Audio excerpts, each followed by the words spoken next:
Welcome to Gurukul Lectures. In the ongoing series of Leadership and Development, in this lecture we will be talking only on the various types of groups. Now before we move on to the various types of groups, let me just give you a simple definition of a group.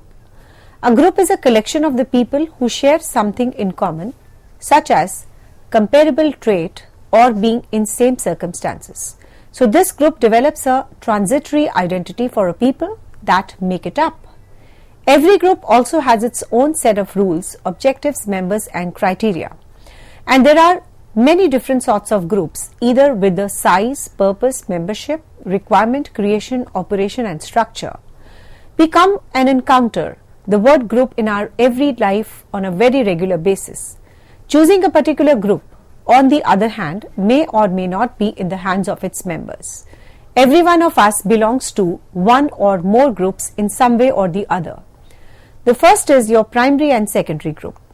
Now the primary group is defined in which an individual interacts directly with the other members, and it is in charge of an individual's first learning and the social behavior. Whereas if you see the secondary group, it is a part of considered to be a second group if he or she is directly, indirectly linked with or affected by the other members. So generally if you talk about the primary groups, it is generally small, whereas if you talk about the secondary group, it is usually very large. When you talk about the period of interaction in the primary group is relatively longer compared to secondary group, in which the relatively short duration interaction is observed. Some sort of emotional relationship is there in the primary group, whereas it is at a very superficial level in the secondary groups. So we can categorize the groups into two major classes according to the purpose it serves, which we call it as a formal and the informal group. This is the second type of category which we are talking about. Whether it is for fulfilling an organizational objective or for meeting the self-interest of the members. When you talk about the formal groups, the groups that are formed with consciously by the management with an aim of serving an organizational objective. These are further classified as self-directed teams, the group of employees which are so authorized to make decisions on their own as it is independent and self-governing in nature.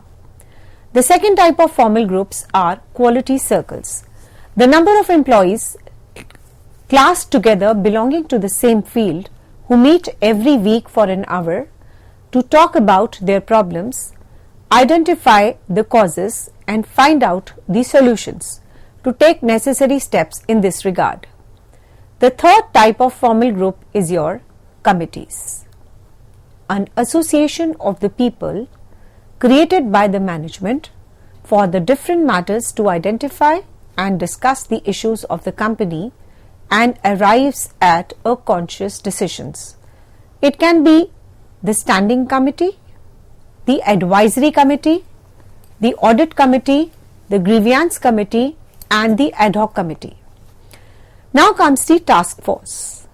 It is temporary committee wherein the people belonging to different fields are grouped together for the purpose and performance of the task. Now what do you mean by the informal groups? The social and psychological variables operating at the workplace. It results in the formation of informal groups. The creation of these groups is spontaneous due to the common interest, the social needs, the physical proximity and the mutual attraction. Apart from two broad classifications of the group, they are also divided into primary groups, secondary groups, membership groups, reference groups and the interest groups. Now different types of informal groups are interest groups. The individuals who join hands for a common purpose related to self-interest create an interest group. that is, they have a common interest, they have a self-interest. The second is your friendship groups. The friendship group is a group that is created as a consequence of the personal choice by the people who are already acquainted and they are very comfortable with one another. So in this part we are discussing the different types of informal groups, in which we have discussed right now the interest group and the friendship group. Just to give you a recap, interest groups are those groups who join hands for a common purpose that is related to their self-interest, and they create an interest group. Whereas on the other hand, the friendship group is a group which is created as a consequence of the personal choice by the people who are already acquainted and the atmosphere is very comfortable. Then we have a cliques. At work, group of co-workers, they join hands to create a small group, typically with 2 or 6 members, to discuss the ideas and the views about the common interest. Then we have sub-cliques.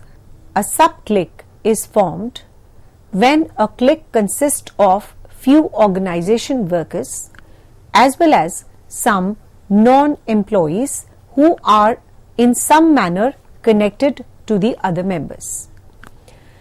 Now the formal and the informal group distinction is very clearly mentioned on the particular slide. If you see the objective, the formal groups have the objective of very clear task accomplishment. On the other hand, if you talk about the objective of the informal groups, we create these groups for the member satisfaction. Now let us move on to the second basis, that is the origin.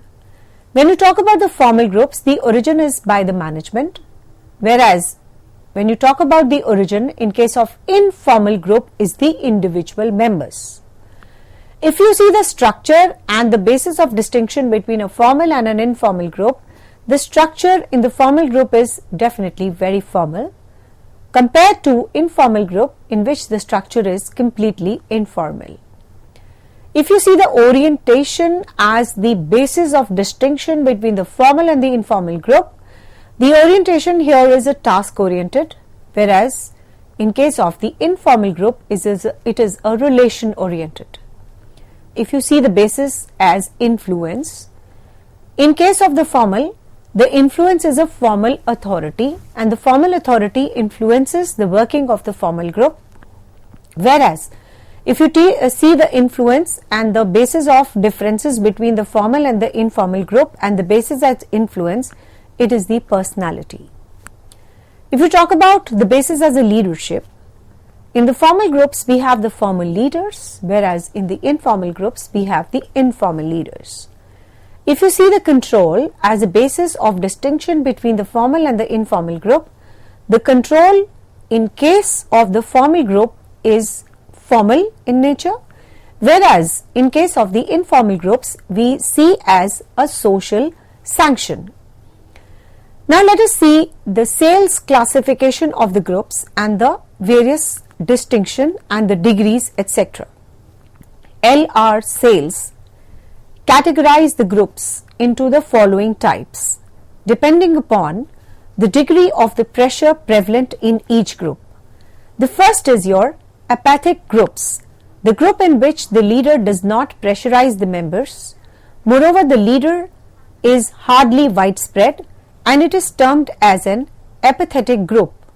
Usually, it is formed by the lower level workers who are unskilled and the work on the low wages. So, this is the first distinction given by the sales classification of the group. The second is your erratic groups. When the people belonging to a group gets enraged quickly and similarly calms down, they are said to be in an erratic group. Such a group comprises of a semi-skilled workers who perform the task desiring communications between them. The third most important group is your strategic group. Such a group influences and includes the skilled workers who hold the various job positions to execute the independent technological task. Not only this, These members have a skill of systematically applying the pressure on the management and the other groups by framing a suitable strategy. The next categorization is your conservation groups, the group which comprises of a stable and highly skilled individuals or professionals who have extreme powers to regulate the functioning of the organization and is called as the conservative groups. Now we have different type of membership and the reference groups. We can also distinguish between the different groups by the need for official registration of the members into the following categories. The first category which we are talking now is a membership group. A group in which the members must get themselves registered and acquire a membership card or a certificate for becoming a part of it is termed as a membership group. Now, if on the other hand, if you talk about a reference group, it may not be a real association of the individuals. It is an illusory group to which an individual relates him or herself due to the same profession or other attributes is called as a reference group. Then we have a very interesting category of the different type of groups which we name it as small and large groups. Based on a number of members involved in a group, we can classify it as follows. The first is your small groups. The small groups consist of little or 3 to 10 members. Such groups are usually well managed and well organized. On the other hand, if you see the large groups, the groups made up of more than 10 members are considered to be a large group. These massive groups are challenging to handle and unsystematic at times. Then we have organized and unorganized groups. Given below is a categorization of the groups in terms of its structure and the bonding among the group members. Here we are discussing the organized groups first. When the individuals belong to a particular discipline, work together systematically as a team by supporting each other, they are said to be in an organized groups. On the other hand, if we see the unorganized groups, this unorganized group is not formed purposefully. Instead, the individuals just happen to fall into a single group where they neither have any attachment to one another nor have any kind of sense of belongingness, and that is why we call them as unorganized groups. Then another category of the groups is at in and outgoing groups. We can also distinguish among the groups according to belongingness. The involvement of the individuals are as follows. The first is your in-group. A group where an individual is socially active and adopts the strong values from the other members is termed as the in-groups. It is a group to which a person belongs and with which the person feels a sense of identity. So this is basically a kind of a group where an individual is socially active and adopts the strong values relating to that particular group, and we call it as an in-group. It is a group in which a person belongs and in which a person feels that yes, there is a sense of identity. On the other hand, let us now discuss what do you mean by an outgoing group. The other groups except the prevalent in-groups where no inter-group exchange of the values is facilitated is termed as outgoing groups. It is a group to which a person does not belong and towards which the person may feel a sense of competitiveness or hostility. Then there are different type of other groups which are accidental and purposive groups. The purpose of a group formation provides the basis for its classification into the following two categories. The first category, which we are discussing now, is the accidental groups.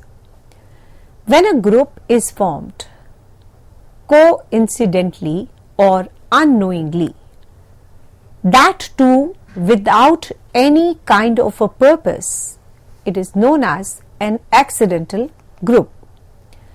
If you have another category, which we call it as a purposive group, the group which is made for a definite reason or aim of task fulfillment is termed as a purposive group. If you have a particular purpose, you try and form a group because you have a definite reason or a purpose for which the group has to be formed.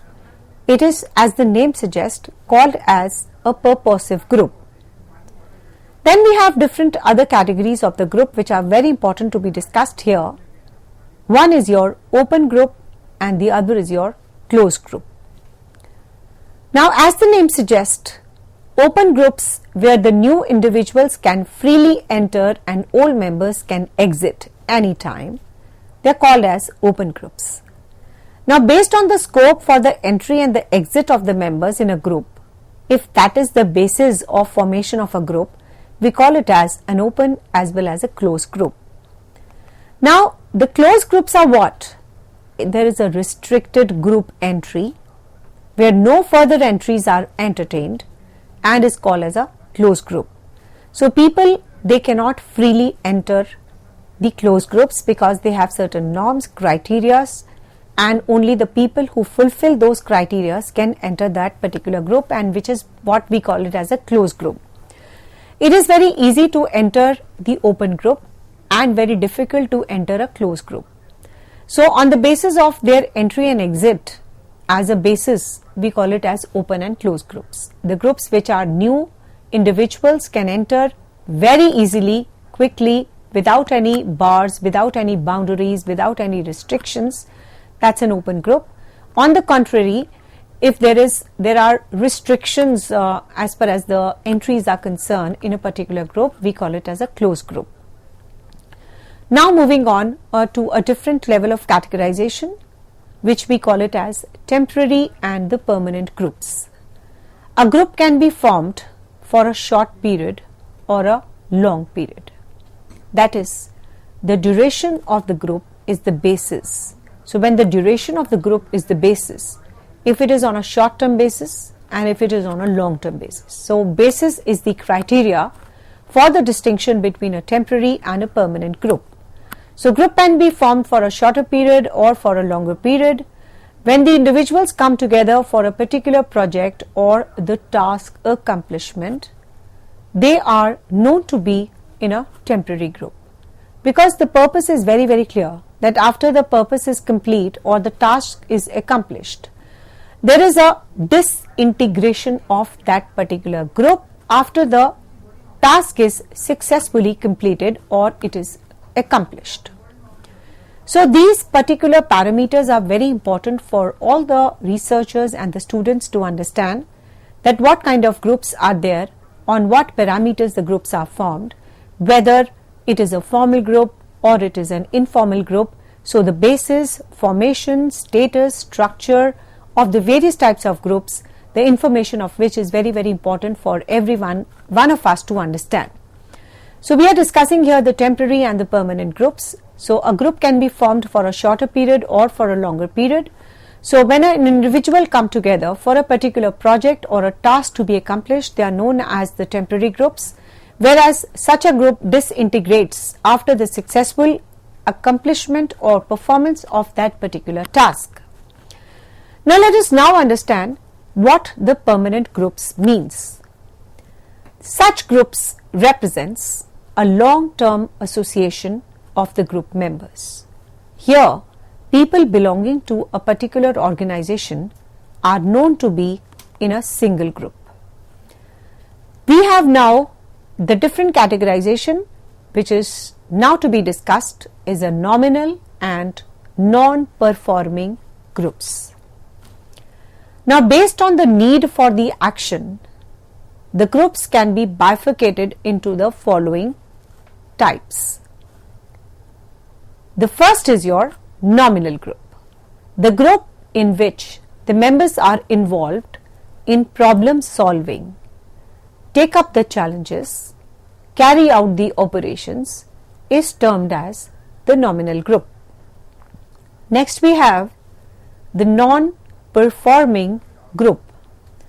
Whenever the individuals are put together in a single group, just on a sheet of a paper, however, they need not carry out any task. They tend to be in a non-performing group.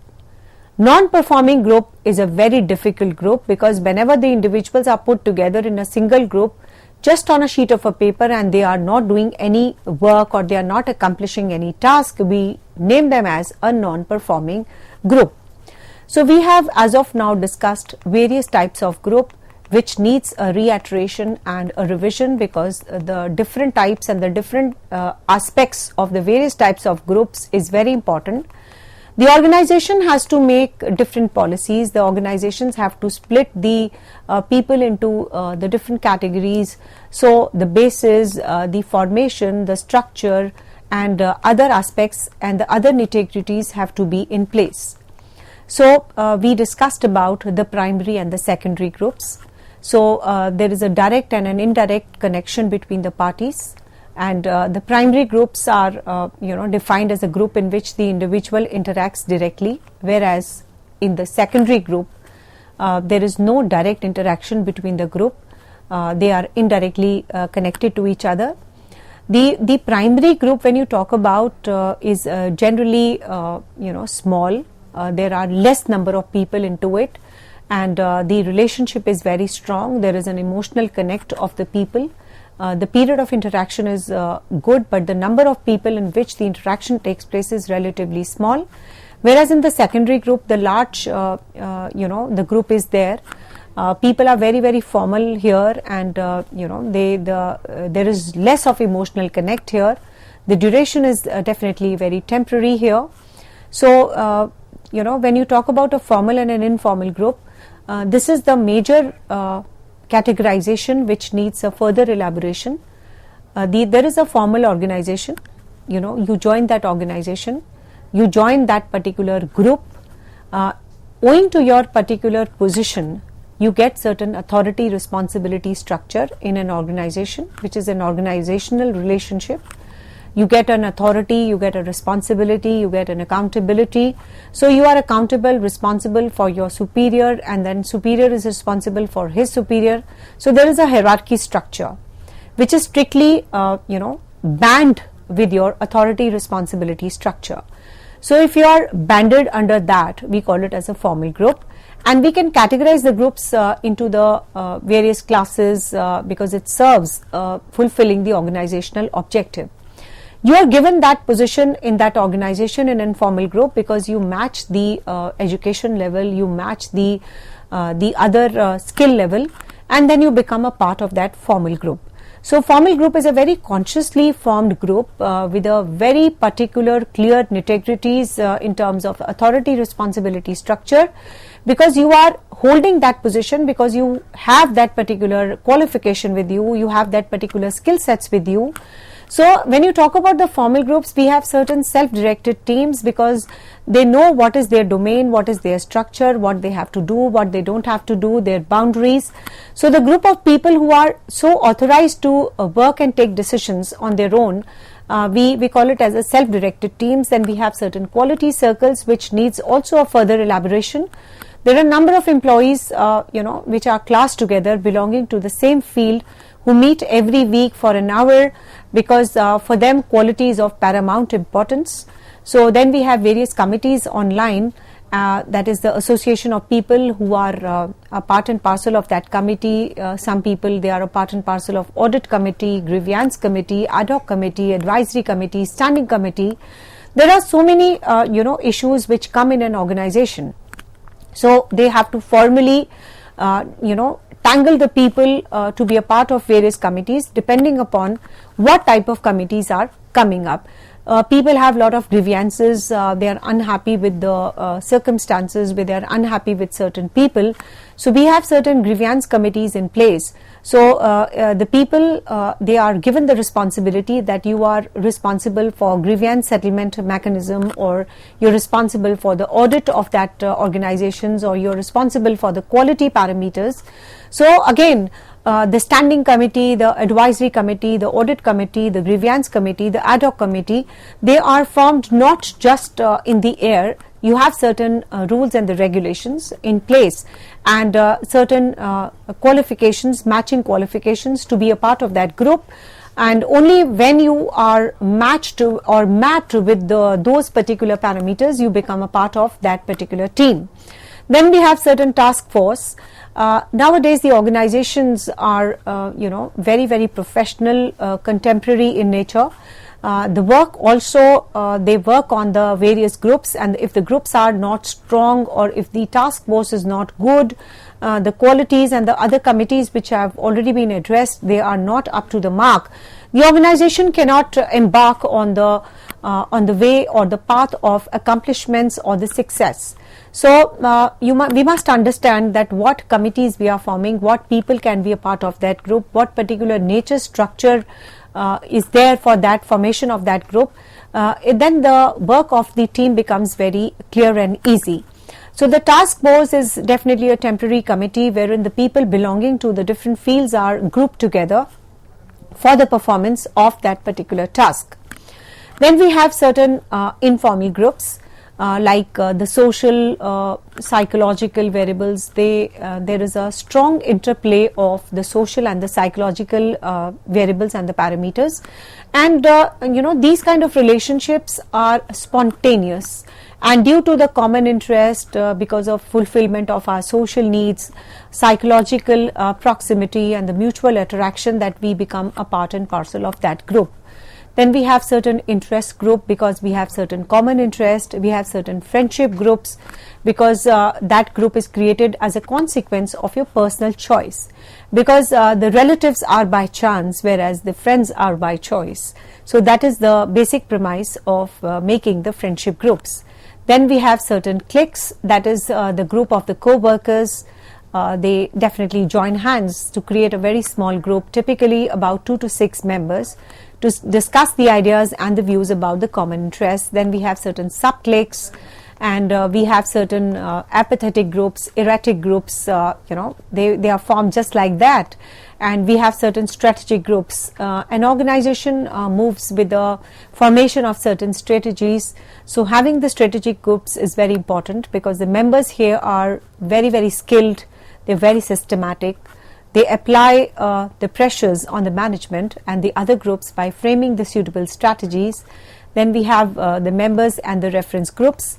And the reference groups, especially, they are not, basically a real organization and association of the individuals, whereas it is an illusory group to which an individual relates himself due to the same profession or other similar attributes, and we call it as a reference group.